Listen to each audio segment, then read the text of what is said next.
tous, tout le monde, bienvenue dans ma chaîne YouTube Elias Esprit Libre. Aujourd'hui, je vais donner mon point de vue sur un essai automobile sur, attendez que je lise, parce que c'est un tout nouveau, le Nissan X-Trail Power électrique sans recharge. Franchement, je suis pas trop fan de Nissan. Par contre, là, franchement, j'ai regardé la vidéo.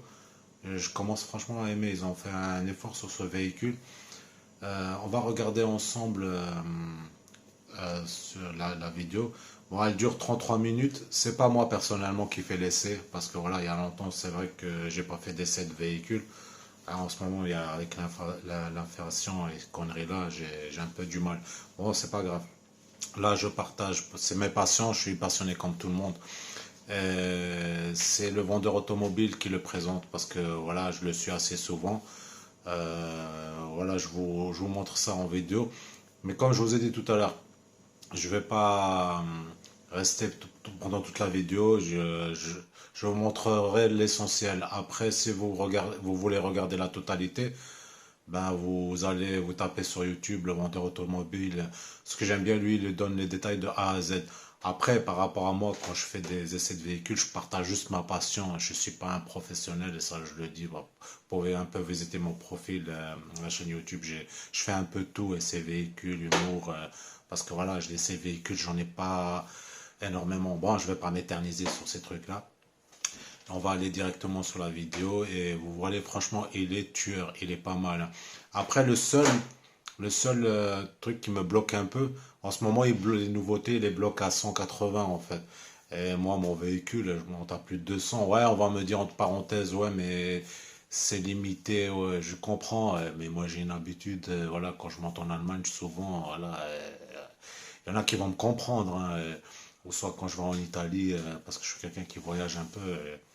Voilà, on a tous l'habitude, aura du mal à s'habituer avec ces compteurs bloqués de 180 certains véhicules là quand sera en électrique, hein. Bon, il y a juste Tesla qui est c'est 225, mais bon, après peut-être on s'y fera, on verra, d'ici là on n'est pas encore là. Mais franchement, il est pas mal. Et qu'est-ce que je veux dire? Quand je vais montrer la vidéo, il y aura de temps en temps, je vais couper, je vais intervenir, peut-être réagir à certains trucs. Voilà, on va pas s'éterniser trop longtemps parce que sinon la vidéo va durer 1 heure. Allez, je vous lance la vidéo et on se dit à plus. Il y a vraiment une terre extrêmement humide au sol.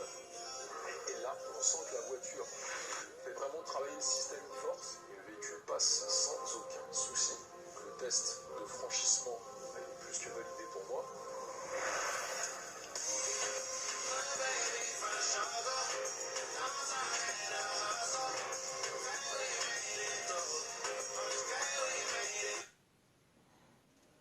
Elle est apparue il y a plus de 20 ans, en 2001, il faut le savoir. La deuxième génération en 2007, troisième génération en 2014 et cette quatrième génération que je vous présente en 2021 en Amérique du Nord et en septembre 2022 en Europe. La grande nouveauté, c'est bien sûr cette technologie ultra innovante e-Power qui associe un moteur électrique et un moteur thermique. Le seul rôle du moteur thermique, c'est d'alimenter les batteries du moteur électrique et seul le moteur électrique entraîne les roues du véhicule. Il y a deux niveaux de puissance qui sont proposés. Pour les versions 2 roues motrices, ce sera 204 chevaux et pour la version 4 roues motrices que j'essaye, 213 chevaux. Vous allez voir que ça apporte un agrément de conduite qui est assez appréciable, mais je vais y revenir en détail dans la partie de l'essai routier. Sur l'extérieur, je vais commencer par la face avant en haut du pare-brise. On a une caméra qui permet d'utiliser les équipements de sécurité passive. On a un pare-brise chauffant sur le modèle que je vous présente. Un très large capot, assez massif, avec des lignes de capot qui sont excentrées sur les extrémités. Ça lui donne un côté ultra massif, notamment avec la présence à l'extrémité de ce capot d'une calandre très large, en noir brillant, en forme de V, ça c'est l'ADN de Nissan, avec la partie inférieure qui est chromée, tout comme le bas de bouclier, lui aussi chromé. Projecteur avant à LED, avec des feux de route intelligents avec 12 faisceaux indépendants, et puis les clignotants qui eux aussi sont à LED. On a les feux anti-brouillard à LED également. À noter que vous avez les extrémités du bouclier juste en dessous des projecteurs, des entrées d'air qui ne sont pas factices, il faut le noter. Aussi point important, vous avez des volets actifs dans cette très large entrée d'air centrale tout en bas du bouclier qui permettent de faire varier le flux d'air pour alimenter le moteur. vraiment un pas en avant niveau design sur cette quatrième génération de l'X-Trail. L'ancien commençait vraiment à accuser le poids des années, surtout en 2022 où beaucoup de constructeurs font vraiment énormément d'efforts sur l'attrait visuel de leur modèle. Perso, j'aime bien l'avant. Les tailles de jantes varient de 18 à 20 pouces. Là, on est sur des 20 pouces sur le modèle que je vous présente. Arche de roue, jupe latérale en plastique noir avec un empiècement chromé, qui lui va assez bien. Tout comme la partie supérieure des fenêtres en chrome. Ceinture de caisse qui croise les poignées de porte. Ça permet d'adoucir sa ligne et de retirer ce côté un petit peu trop massif qu'il a, parce qu'on est sur une version 7 places, forcément. Les rétroviseurs contiennent une coque de rétroviseur qui est en noir. Rappel de clignotant, la caméra ici, pour utiliser le système de caméra avec la vue aérienne. Ils sont dégivrants électriques, rabattables électriquement avec une fonction mémoire et aussi marche arrière lorsque vous allez enclencher la main. Mais un petit peu dur tout de même. L'assise est excellente avec ce cuir matelassé noir sur le modèle que je vous présente. Il peut aussi être couleur Havane. Alors en fait, ce confort, il s'explique d'une manière assez simple. Vous avez la partie basse du dossier qui est rembourrée. Et ça vous apporte énormément de maintien lorsque vous vous asseyez dans votre siège. Alors c'est le cas à droite et à gauche, c'est un peu moins le cas au milieu forcément. Tunnel central très peu présent, donc pour la 5e personne, ce sera agréable de s'asseoir. Vous pourrez régler la température à l'arrière, siège chauffant sur l'arrière, prise USB-C, USB-A, bus d'aération orientable, poche aumônière, ciel de toit de couleur claire avec un toit ouvrant panoramique. Ça c'est 2 séries sur le Tecna Plus que je vous présente. Vous avez une ouverture des portières à 85 degrés. Et ça, je vous assure, pour rentrer des colis volumineux ou même des poussettes à l'arrière du véhicule, ça c'est un super bon point. Une chose à préciser, c'est que la banquette de la 2e rangée est coulissante et aussi inclinable. Ça vous permettra d'accéder plus facilement à la 3e rangée. Alors bien sûr, ce sera idéal pour des enfants, un peu moins pour des adultes, mais regardez, j'ai encore la possibilité de reculer. Une personne de plus de 1m80 va être un petit peu engoncée, mais vous avez quand même un puits de lumière assez conséquent, déjà par la présence du toit ouvrant panoramique, mais aussi par ces vitres de custode. On va dire que cette 3e rangée sera quasi exclusivement destinée aux enfants, ou sinon à des adultes sur de petits trajets. Pour la présence en bas du dossier de cette partie qui est rembourrée, et là on sent que Nissan a fait un effort pour justement améliorer le confort du véhicule. L'amélioration est vraiment nette. Je pense que ceux qui ont eu l'ancien X-Trail et qui vont monter dans celui-là, ça va être la première chose que vous allez noter à son volant. Affichage tête haute 10,5 pouces avec la projection qui est sur le pare-brise. Ça c'est disponible à partir de la finition Tecna. 2 séries, vous avez un combiné d'instrumentation avec un écran couleur, un TFT de 7 pouces. Et à partir de N-Connecta, le combiné d'instrumentation, il est entièrement digital. Et il fait 12,3 pouces comme sur le modèle que j'essaie. Volant en cuir à 3 branches, vous le savez, j'aime bien les volants à 3 branches, et celui-ci est particulièrement réussi, je trouve. Il est réglable en hauteur et en profondeur, chauffant de série. À gauche, vous avez la navigation dans l'instrumentation, le réglage du volume, des playlists, et à droite, régulateur et limiteur de vitesse, commande vocale, et vous pouvez aussi répondre à vos appels. De série, vous avez beaucoup d'aide à la conduite. Le freinage d'urgence intelligent avec la détection des piétons, cyclistes et intersections, l'alerte anti-collision arrière avec détection des objets en mouvement et statique, et aussi la surveillance des angles morts.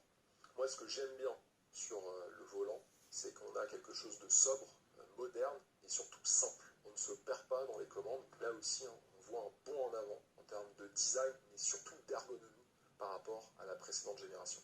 Planche de bord avec surpiqûre contrastée. De série, vous avez un écran tactile de 8 pouces, mais sur le modèle que je vous présente, vous avez le système de navigation Nissan Connect avec un écran tactile de 12,3 pouces et assez réactif. D'ailleurs, ça c'est un bon point. Apple CarPlay et Android Auto de série. Vous avez Nissan Connect Service avec les services d'accès à distance depuis votre smartphone, la caméra de recul de série avec la vision à 360 degrés. Alors il vous suffit d'enclencher la marche arrière et là vous avez la vue aérienne et avec votre caméra de recul vous aurez ce qui se passe derrière votre véhicule. En dessous, 2 bus d'aération orientables, le réglage de la climatisation et du chauffage. Prise USB-C, USB-A, donc start and stop pour mettre en route le moteur, 12 volts allume-cigare. Là vous aurez un chargement par induction de votre smartphone, les accès au mode 100% électrique, e-pédale, je vais y revenir avant la partie de l'essai routier, et un sélecteur de vitesse très bien intégré dans cette console centrale qui est volant puisque vous avez un très grand rangement sous cette console centrale. Un frein de parking électrique, l'auto-hold, qui vous permettra de ne pas avoir appuyé sur votre frein lorsque vous êtes à un feu rouge, Et avec cette molette, vous pourrez choisir les différents modes de conduite. Ça, ce sera valable surtout en tout terrain. Et enfin, un accoudoir central assez logeable, très profond pour le coup. Vous pourrez vous aventurer sans souci avec un X-Trail en activant la molette qui est sur la console centrale. Donc là, vous avez plusieurs modes et surtout accès au mode neige et tout terrain. Là, je vais prendre un petit obstacle, vous pouvez le voir, c'est une petite bosse d'environ 1,50 m et on va voir si ça passe. Ça devrait passer normalement. Garde au sol 19 cm, système 4 roues motrices e-force. Est-ce que ça passe? Regardez l'avant qui se lève, l'avant qui se lève. Je vais le faire tout doucement. Ah, il a une super bonne motricité parce que là on est sur un sol un petit peu glissant. Il a plu hier. Et à aucun moment j'ai une perte de motricité. Ça c'est grâce au système e-force. Ce système e-force est la transmission intégrale présente sur ce X-Trail qui va vous permettre d'avoir une optimisation de la motricité en fonction de l'adhérence sur le terrain sur lequel vous êtes en train d'évoluer. Donc en gros, ça va répartir la force motrice entre les 4 roues du véhicule en fonction du besoin à un instant T. On va essayer de faire d'autres obstacles. Là, on en a fait un qui était pas trop dur, mais qui n'est pas à la portée de toutes les voitures. Si vous avez un SUV avec une transmission classique sur 2 roues, vous amusez pas du tout à faire ce que je suis en train de faire parce que déjà vous passerez pas, vous serez bloqué en bas. Là on fait une autre montée. Alors ce qui est intéressant là, c'est que il y a vraiment une terre extrêmement humide au sol et là on sent que la voiture fait vraiment travailler le système e-force et le véhicule passe sans aucun souci. Donc le test de franchissement là, il est plus que validé pour moi. Avec cette nouvelle génération du X-Trail, sur l'ancien vous pouviez aussi vous aventurer, mais il y avait une gestion de la motricité qui n'était pas aussi optimisée, car le nouveau système e-force vient d'apparaître sur le X-Trail, et ça passe sans souci. Là je vais essayer de faire une petite montée. Alors, on va essayer de passer ici. Alors là ce qui est intéressant c'est que bon, non seulement il y a une légère montée, mais surtout la surface est extrêmement glissante. Donc on va voir si ça passe avec ce système e-force. Là, ouais, ça passe sans problème. C'est impressionnant.